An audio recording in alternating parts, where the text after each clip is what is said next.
Hello friends, welcome to my channel. Friends, నిన్న హైదరాబాద్ లోని రాత్రి 7:30 ఆ టైంకి ఏంటంటే హైదరాబాద్ లో ఒక ఘోరమైన ఒక బ్లాస్ట్ అయితే చోటు చేసుకుంది. ఒక అగ్ని ప్రమాదం అయితే చోటు చేసుకుంది. అది ఎక్కడంటే సిగాచి ఫార్మాస్యూటికల్ కంపెనీ దగ్గర. అది ఎక్కడ ఉందంటే పటాన్చెరు, సంగారెడ్డి ప్రాంతాల్లో ఏంటంటే ఈ కంపెనీ అయితే ఉందన్నమాట. సో చాలా మంది అందులో ఏంటంటే అరౌండ్ ఒక 165 మెంబర్స్, అంటే 165 మంది కార్మికులు అయితే అక్కడ పనిచేస్తున్నారు. అంటే వాళ్ళకు కూడా తెలియదు ఏమవుతుందో, ఏం జరిగిందో కూడా. అంటే రెప్పపాట్లో కొన్ని సెకండ్ లో ఏంటంటే బ్లాస్ట్లు జరిగిపోయినాయి అనమాట. అందులో ఉన్న కొంతమంది బాధితులు ఎవరైతే ఉన్నారో వాళ్ళు కూడా చెప్పడం జరిగింది. మేము నైట్ బయటకు వచ్చేలోపు ఒక పెద్ద శబ్దంతో, ఒక పెద్ద భారీగా ఏంటంటే ఒక అగ్ని ప్రమాదం అయితే సంభవించింది, ఒక బ్లాస్ట్ అయితే సంభవించింది అనమాట.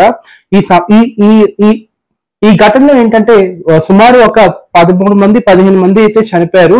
సో ఇంకా ఏంటంటే వెలికి తీస్తున్నారు ఇంకా ఎంతమంది చనిపోయారు అనేది.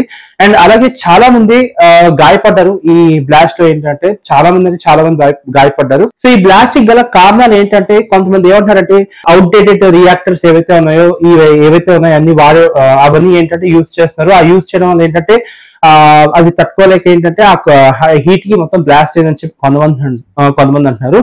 మరికొందరు ఏమంటున్నారంటే కొంతమంది ఇన్ఎక్స్పీరియన్స్ స్టాఫ్, అంటే వాళ్ళకి ఆ అనుభవం లేని ఎవరైతే స్టాఫ్ ఉన్నారో వాళ్ళందరినీ ఏంటంటే ఈ సిగాచి ఫార్మస్యూటికల్ కంపెనీలో పెట్టడం కూడా ఏంటంటే ఇది కూడా ఒక బ్లాస్ట్ కారణం అని చెప్తున్నారు.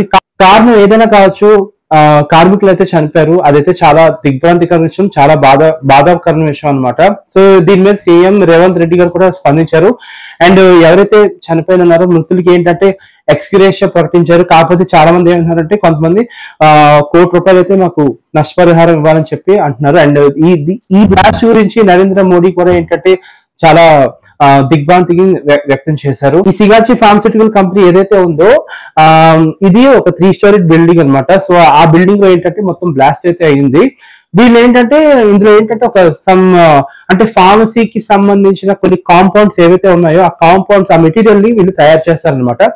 సో ఇందులో బ్లాస్ట్ జరిగింది. ఆ బ్లాస్ట్ లో ఏంటంటే చాలా మంది అంటే చనిపోయారు, చాలా మంది అయితే చనిపోయారు. సో నాకైతే చాలా బాధ అనిపించింది. ఎందుకంటే మార్నింగ్ లెగ్గానే పేపర్లో న్యూస్ ఇలాగా హైదరాబాద్ లో బ్లాస్ట్ జరిగింది, ఇలాగా ఆ రియాక్టర్ లో బ్లాస్ట్ అయిందని చెప్పి. సో ఇది నిజంగా ఏంటంటే మరొకసారి ఇది రిపీట్ అవ్వకుండా ఉండాలంటే ఖచ్చితంగా ఎఫిషియెంట్ స్టాఫ్ ని పెట్టాలి. ఈ అవుట్డేటెడ్ ఎక్విప్మెంట్స్ పెట్టకుండా ఫ్రెష్ గా ఎక్విప్మెంట్స్ ఏదైతే ఉన్నాయో అవి పెట్టి మొత్తం అంటే ఇలాంటి ప్రమాదాలకి గురి కాకుండా మనం చూడొచ్చు. కానీ ఏదేమైనా సరే ఎంత మాట్లాడుకున్నా అయితే ప్రాణాలు అయితే తిరిగి రావు కదా. నేనైతే చాలా బాధపడుతున్నాను. సో ఏది ఏమైనా సరే సీఎం రేవంత్ రెడ్డి ఎవరైతే దీనికి బాధ్యతకి ఈ బ్లాస్ట్ కారణమైన ఎవరైతే ఉన్నారో వాళ్ళందరి మీద స్ట్రిక్ట్ యాక్షన్ తీసుకోవాలి అండ్ లీగల్ యాక్షన్స్ కూడా తీసుకోవాలని చెప్పి సీఎం రేవంత్ రెడ్డి గారిని కేవీ టాక్స్ ఛానల్ తరఫు నుంచి కోరుకుంటున్నాను. సో నాకైతే చాలా అసలు నగరం మొత్తం ఉలిక్కి పడేలా ఏంటంటే చేసింది ఈ బ్లాస్ట్. అండ్ ఈ బ్లాస్ట్ కి అప్ టు 2 కిలోమీటర్స్ దాకా ఏంటంటే భూమి ప్రకంపనలు కూడా సృష్టించాయి అనమాట. ఎర్త్ క్వేక్ కూడా వచ్చిందనమాట.